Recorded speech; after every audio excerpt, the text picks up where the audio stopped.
يسعدنا اليوم أن يكون محور إذاعتنا المدرسية عن الوطن، ذلك الأب الحنون الذي لم ينواني عن تقديم ما لديه من خير لأبنائه. هو الأرض التي نعيش عليها، وهو المدارس التي نتعلم بها العلم دون مقابل، هو المستشفيات التي لا تتأخر علينا. وطننا له العديد من الحقوق علينا يجب منحها له، لذلك سوف نتناول الوطن من خلال كلمات الله وحديث المصطفى وبعض المعلومات والأسعار التي تعرفناها به أكثر. نتمنى أن يكون ذلك كافي لإعطاء الحق. الأيدي جانبا والعيون باتجاه العلم، استعدادا للسلام الملكي.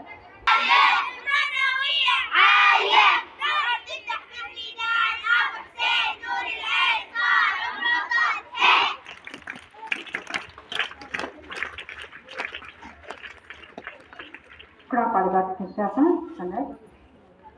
خير ما نبدأ به إذاعتنا كلام الله تتلوها على مسامعكم الطيبة ليال. من تحت. بسم الله الرحمن الرحيم. ألف لام ميم، تلك آيات الكتاب الحكيم، هدى ورحمة للمحسنين الذين يقيمون الصلاة ويأتون الزكاة وهم بالآخرة هم يوقنون. ومن الناس من يشتري لهو الحديث ليضل عن سبيل الله بغير علم ويتخذها هزوا، أولئك لهم عذاب مهين. صدق الله العظيم. صدق الله العظيم أن حب الوطن من الإيمان، فهو من الأمور التي حيث علينا الدين الإسلامي، كما ذكر النبي صلى الله عليه وسلم في أحداثه الشريفة، وما فقرت حديث شريف الطالب جوري.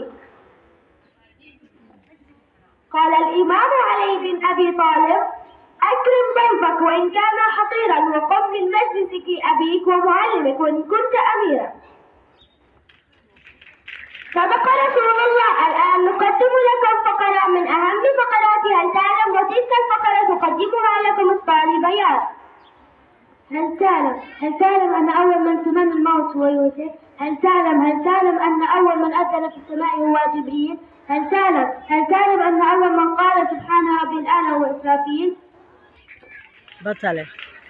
والآن مع بعض أبيات من الشعر عن حب الوطن والانتماء له، وتلقيها عليكم الطالبة جودي.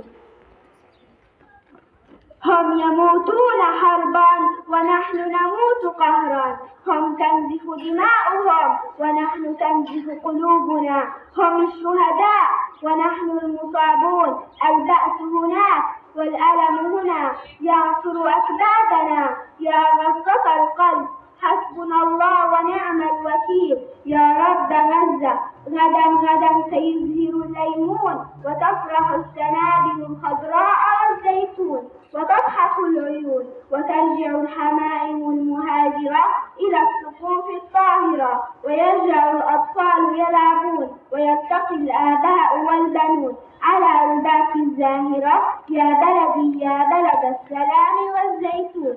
برافو. لو كان الوطن مجرد ترابا لما حمل الإنسان معه حب الوطن عبر العصور. إن الوطن هو مكان عائلتك ولغتك وثقافتك، هو جزء من حقوقك وماضيك ومستقبلك. ومع هذه الفقرة الرائعة مع الطالبات الصف الخامس وأنشودة We shall overcome.